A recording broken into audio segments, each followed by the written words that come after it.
చిన్నా చిన్నా ఏమేవ్ ఇక బిర్యానీ తెచ్చాను, ఇది ప్లేట్లో పెట్టు.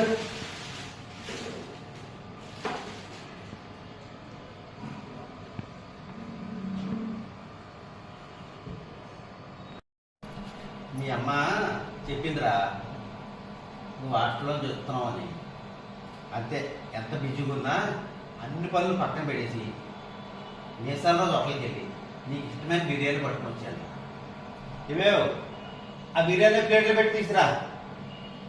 అలాగే కొంచెం మధ్యాహ్నం కూడా తీసుకురా, సర్వ్ చేస్తుంది. ఎప్పుడు తిన్నాడో ఏంటో ఇప్పుడు చెప్పరా. ఏం కొంపనట్టు పోయారా మార్కులు తప్పు వస్తే? దానికోసం హాస్టల్కి తిప్పుకొచ్చేస్తావా? మహా అయితే కింద సెక్షన్లో వేస్తారు, రేపు బాగా వేస్తే మళ్ళీ పై సెక్షన్లోకి వెళ్తావు. ఏంట్రా ఇప్పుడు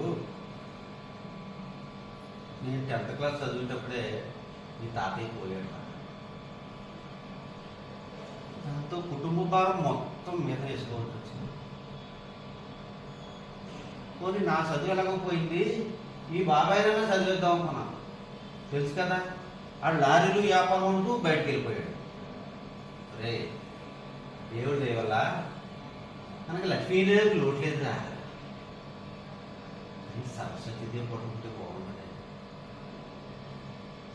నాన్న, ఈ లోకంలో ఎంత డబ్బున్నా ఆస్తులున్నా చదువుకున్నవాడుకున్న విలువ బట్టి ఉంటా. నేను చదువుకుంటాను